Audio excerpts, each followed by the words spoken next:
So what's up? I just want to jump right into it. So you saw the title of the video, How to Survive and Thrive in Grief, right? And I'm going to get into 6 steps that I have used and have grown to understand in my grieving process. And I hope it provides some insight for you as well. Before I move on, first off, my name is Chris James. I am a mental health first aider. I am a nationally award-winning spoken word artist. I'm a screenwriter, 2-time TED Talk speaker, and I am the author of this amazing book right here, Get Up, Get Out, and Get Some Healing. So my grieving experience, right? So I did lose my mother March 22nd, 26th, 2022. All right, so 9 months ago today. So I did lose my mother. She transitioned. And I want to tell you, man, losing a parent that you're really close to, that you love, that you talk to often, that's like, oh my God, is one of the darkest experiences you could ever endure. I mean, ever. I mean, dark. I mean, I remember the night before her funeral, riding in my cousin Toya's car, and I'm in the back seat, and I just start I felt like I was in an exorcism. I felt like I was possessed with hurt and pain. Like they had to literally pull the car over and hold me down, right? Grief. You know, I remember the week after the funeral, I was eating sushi, and out of somewhere, I don't know where, grief just came and started, and I was just crying uncontrollably while trying to eat sushi, right? Grief, Kendrick Lamar said it best. He says, you have not experienced grief until you've experienced it sober. Bars, right? And I can relate to that so much because for the first time in my life, as a result of my mother transitioning, I got high, weed, and I was drunk for 30 to 45 days, every day, straight, consistently after her transitioning. Why? Because I didn't want to feel it. I wanted to numb the pain. And that's what I did. I did it very well too. But not very well because I didn't numb those emotions. First off, you shouldn't numb your emotions. It was very unhealthy. So I didn't do it very well, but I did it. I numbed it. But even then, I couldn't suppress it. I couldn't rid it, because it was necessary for me to feel it, to experience it, for me to begin my healing process, for me to get off the couch. All right. So with no further ado, I am going to talk to you guys about how to survive and thrive in your healing process. And I use the language very particular about why I use this language, survive grief, right? Because grief can very well kill you. Grief is a family member of depression. We know that depression is the leading cause of suicide, of disability globally. Depression is the leading cause of disability globally, right? Grief is the highest form of sadness, right? You have pensiveness, sadness, and then grief, right? Grief can turn into depression, which can in turn kill you. So I'm very particular and I'm very passionate about this particular topic. How can we survive our grief? A week before my mother passed, I had to spend time with her in the hospital because she was very ill. And I remember I texted all 4 of my best friends and I said, y'all, I don't know what's about to happen, but whatever happens, please don't let me lose my mind. And because I was very aware of what grief could do. I've seen it. I've heard of it. I didn't want it to happen to me, and I knew losing my mother, it was going to be the heaviest thing I experienced. Until this day it is. I know nothing, man. So let's get into it. Before I give you my 6 steps, I want to share with you this right here.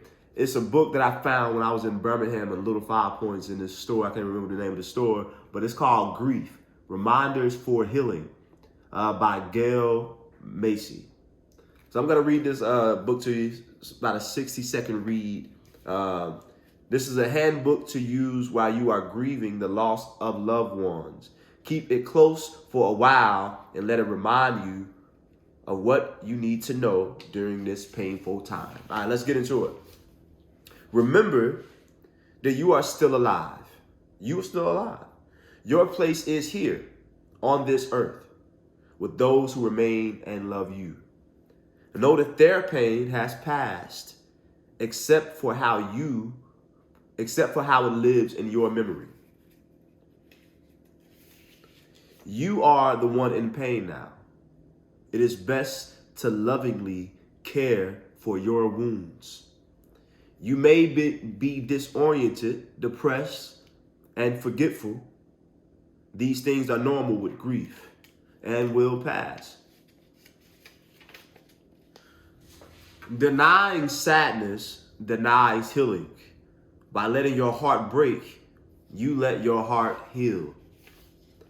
You may feel guilt, yet you did the best you could have possibly done. Few of us know exactly what to do in the face of the pain and death of a loved one. You may experience anger and rage, and you may want to blame someone. Find help to talk through your feelings. You may never resolve all the issues surrounding their death. You may hear their sounds and see them in the shadows. You will forget that they are gone and then remember again, and your heart will break one more time. You may have to ask for what you need, and others may need to know. Give them opportunities to help. Now is a good time to learn new ways to take care of yourself. Be imaginative. This is a time of intense and mixed emotions. At times, you may be surprised by what you feel. Ordinary things may strike you as amusing. Find laughter wherever you can.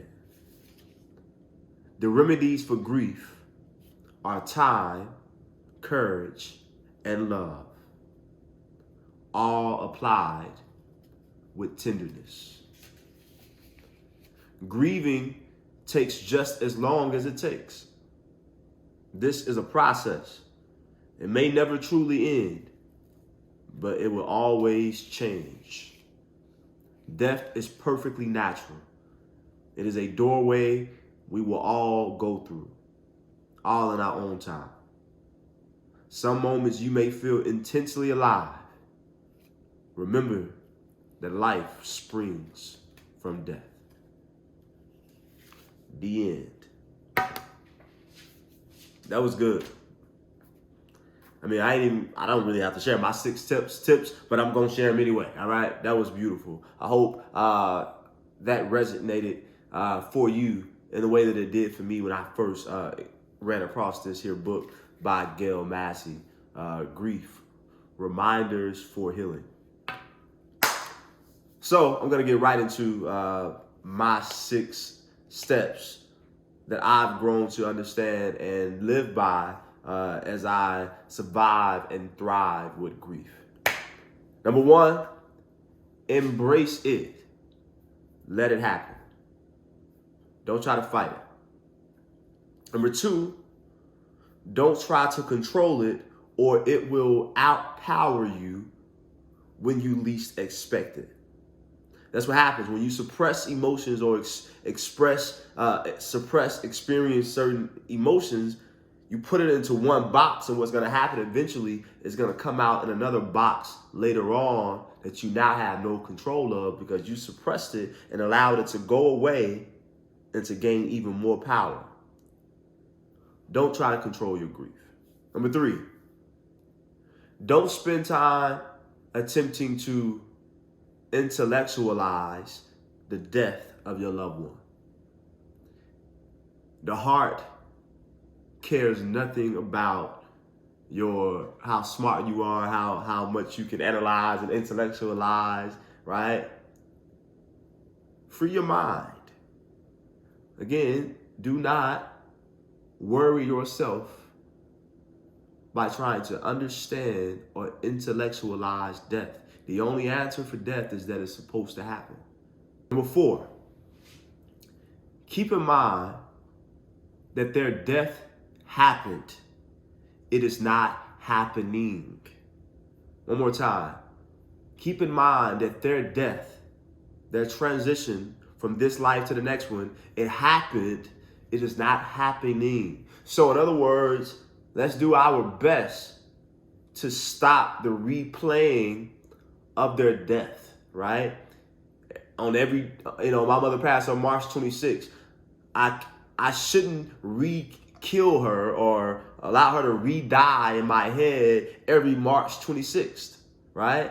Or every time every holiday comes up, or every time I see somebody who looks like her, I can't keep replaying my mother's death in my head. I can't do that to myself. I shouldn't do it to her. It becomes unhealthy. Stop replaying it, all right? It happened.